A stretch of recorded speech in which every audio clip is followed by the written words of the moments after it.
In the last video, we had a word problem where we essentially had to figure out the sides of a triangle, but instead of just being able to do the Pythagorean theorem and because it was a right triangle, it was just kind of a normal triangle, and it wasn't a right triangle, and we just kind of chugged through it using SOHCAHTOA and just our very simple trig functions, and we got to the right answer. What I want to do now is introduce you to something called the law of cosines, which we essentially proved in the last video, but I want to kind of prove it in a more, without the word problem getting in the way. And I want to show you, once you know the law of cosines, you can then apply it to a problem like we did in the past, and you'll do it faster. I have a bit of a mixed opinion about it because I'm not a big fan of memorizing things. When you're 40 years old, you probably won't have the law of cosines still memorized. But if you have that ability to start with the trig functions and just move forward, then you'll always be set. And I'd be impressed if you're still doing trig at 40, but who knows? So let's go and let's see what this law of cosines is all about. So let's say that I know this angle theta. I know this angle theta, and I know, let's call this side, I don't know, A. Let's call this side B. I'm being a little arbitrary here. Let's call that. Oh, actually, let me stay in the colors of the side. So let's call that B. And let's call this C, and then let's call this side A. So if this was a right triangle, then we could have used the Pythagorean theorem somehow, but now we can't.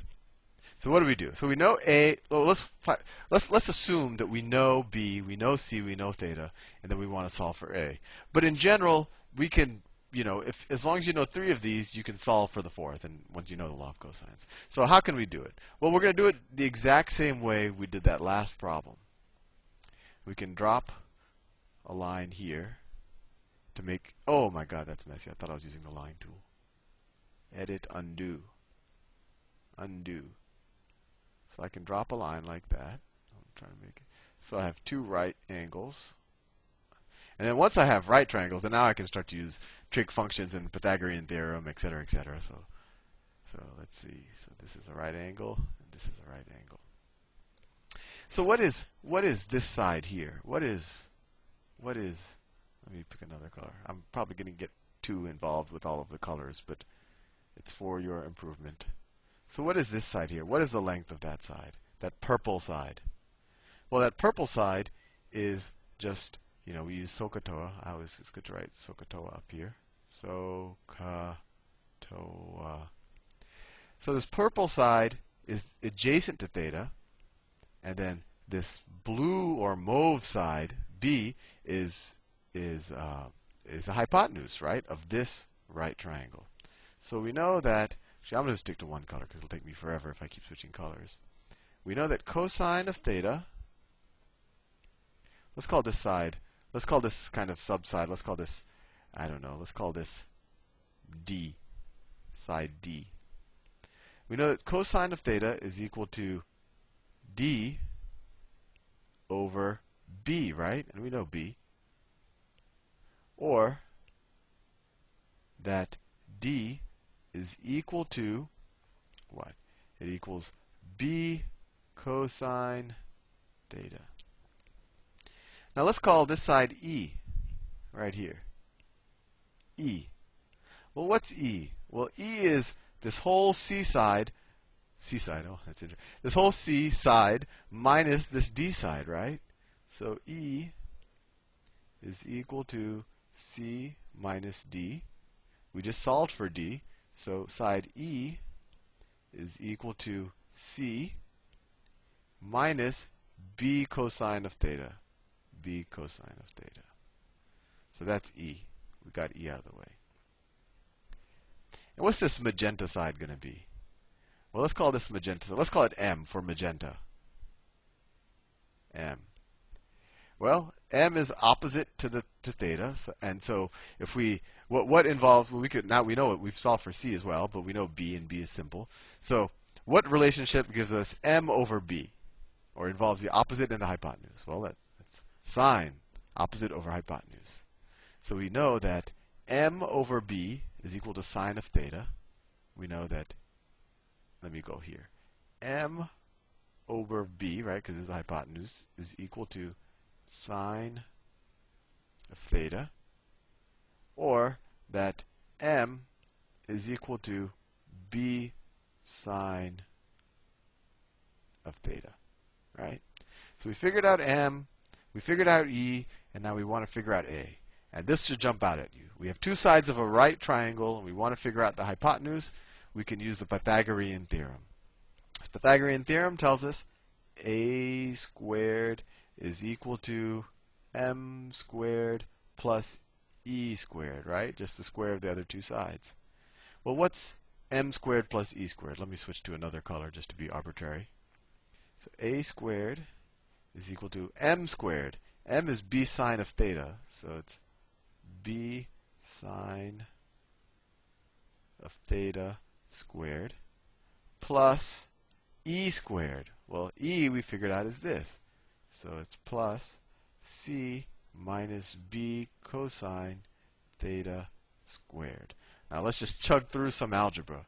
So that equals b sine b squared sine squared theta. Sine squared theta just means sine of theta squared, right?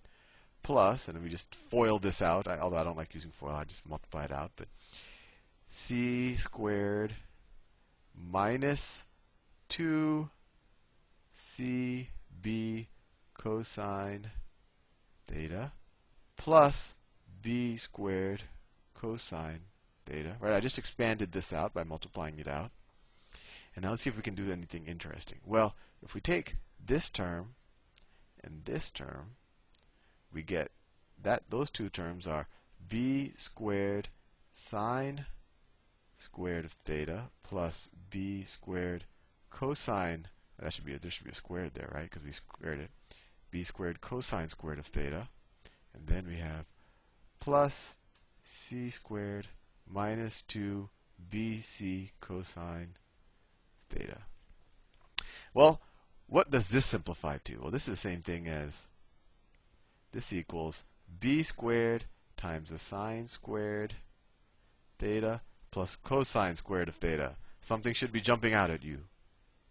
And then that's plus c squared minus 2bc cosine of theta. Well, this thing, sine squared plus cosine squared of any angle is 1. That's one of the earlier identities. That's just, that's a Pythagorean identity right there. So this equals 1. So then we're left with, going back to my original color, we're almost there. A squared is equal to, this term just becomes 1, so b squared, we're just left with a b squared, right? Plus c squared minus 2bc cosine of theta. That's pretty neat. And this is called the law of cosines.